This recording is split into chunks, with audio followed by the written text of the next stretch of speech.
ইরানের এই উদ্যোগে যারা খুশি হয়েছেন, যারা মনে করছেন যে সারা পৃথিবীতে একমাত্র ইরানই ওই রাষ্ট্র যারা পশ্চিমাদের বিপরীতে শুধু কথা বলে না, বিকল্প রাস্তাও বের করে, যেটা সারা পৃথিবীতে কোনো আরব রাষ্ট্র করে দেখাতে পারেনি, সেই কাজটাই করছে ইরান। ভিডিওটা সর্বোচ্চ শেয়ার চাই, কারণ আমি এই যে প্ল্যাটফর্মে কথা বলি, ইসরায়েলের নাম বলি ইশাল, অনেক শব্দ পরিবর্তন করি। যারা আমার নিউজ শোনেন, কেন করি? কারণ হচ্ছে কি, ওই শব্দগুলো নিয়ে যখন আমরা যা বলতে চাই, কোনো ফুটেজ দেখাইতে চাই, ভিডিওতে ডিস্টারবেন্স হয়, পেজ নষ্ট হয়, ইউটিউব চ্যানেল নষ্ট হয়। সামনে ইরান যেটা তৈরি করতেছে, আমরা ওইটাতেও অ্যাকাউন্ট তৈরি করব। আশা করি ওইখানে ডিস্টারবেন্সের মুখোমুখি আমাকে হতে হবে না। আন্তর্জাতিক ইন্টারনেট থেকে বের হয়ে নিজস্ব সার্চ ইঞ্জিন লাইক গুগল, এই যে সারা পৃথিবীতে সবাই গুগলের বিকল্প, সাউথ কোরিয়াতে একটা আছে নাইভার, এটা সাউথ কোরিয়ার নিজস্ব। চীনদের নিজস্ব প্রযুক্তি আছে যেটা গুগলের বিপরীতে ব্যবহৃত তারা করতে পারছে, কিন্তু আরবদের কাছে কোনো অপশন আছে? নাই। আপনার অ্যাপল স্টোরের বিপরীতে কোনো অপশন আছে? নাই। তো সেই ক্ষেত্রে ইরান এক ভিন্ন উদ্যোগ নিয়েছে। তারা আনছে নিজস্ব search engine like Google toggle, এরকম কোনো কিছু আনবে। এর পাশাপাশি মেসেজিং অ্যাপসও তৈরির ঘোষণা দিয়েছে। ইরান সরকার স্থায়ীভাবে বৈশ্বিক ইন্টারনেট সিস্টেম থেকে বের হয়ে আপনার এই পদ্ধতিতে কি বলা হয় যে সামনে কানেক্ট হতে যাচ্ছে। তো আমার কাছে মনে হয়েছে যে এটা খুবই ভিন্ন রকমের এক উদ্যোগ।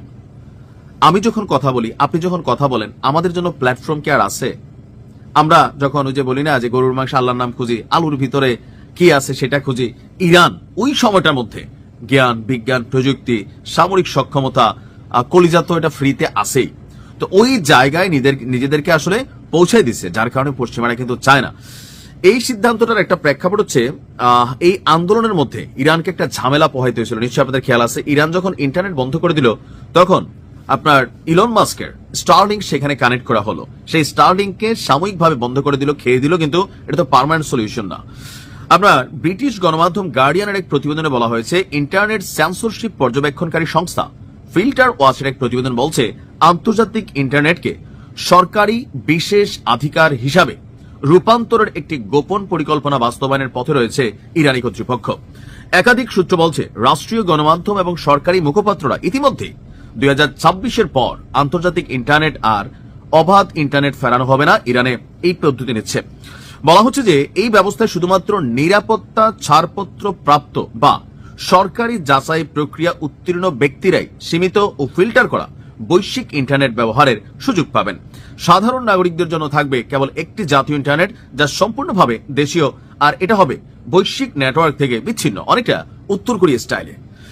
কারণ প্রযুক্তি যে আপনার কোথায় নজরদারি করতেছে, এই যে ধরেন আজকের দিনে স্মার্ট যুগে যেটা ঝামেলা হয়, আপনি একটা ফেক আইডি থেকে একটা কমেন্ট দিলেন, গালি দিলেন, আপনি মনে করতেছেন আপনার আমি চিনি নাই, কিন্তু আমি যদি আপনার পিছনে লাগি, আপনারা ভাই খুঁজে বের করা সম্ভব।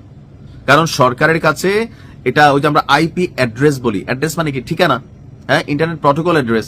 আপনি কোথায় থেকে, কোন জায়গা থেকে, কোন নেটওয়ার্কের কোন টাওয়ারের আওতায় বৈশা, এই যে মোবাইলটা অন থাকলে ধরে ফেলতেছে, আগে ছিল মোবাইলের অন, এখন হচ্ছে প্রযুক্তি। আপনি ফেসবুকে একটা স্ট্যাটাস দিচ্ছেন, কোথায়, কবে, কোন জায়গায় বসে এটা করছেন, সরকার চাইলে, রাষ্ট্র চাইলে সবকিছু বের করা সম্ভব। অর্থাৎ আপনি নজরদারির বাইরে না। তো যারা পশ্চিমা বিশ্ব, তাদের স্যাটেলাইট আমরা ব্যবহার করতেছি, তাদের ইন্টারনেট ব্যবহার করতেছি, তাদের সবকিছু করতেছি, সবকিছুর উপর তারা নজরদারি রাখে, যে কোন রাষ্ট্র, কোন সিস্টেম, কোন সেনাবাহিনী, কোন সরকার কোথায় কি করতেছে, সব আমেরিকা বসে বসা বা তাদের যারা মিত্ররা আছে বসে বসে অবজারভেশন করছে। আর এই বিষয়টা কি, ইরান বেসিক্যালি জনগণের জন্য যে এমন কোন সাইট, এমন কোন অ্যাক্টিভিটিসে ঢুকতে দেবে না যেটাতে ইরানের সার্বভৌমত্ব, রাষ্ট্রীয় প্রটোকল বিঘ্ন হতে পারে। আর এই ঘোষণা নিঃসন্দেহে একটা বড় ঘোষণা। আমার মনে হয় প্রতিটা আরব দেশের নিজস্ব এমন একটা সিদ্ধান্ত নেওয়া উচিত। টাকা তো আছেই।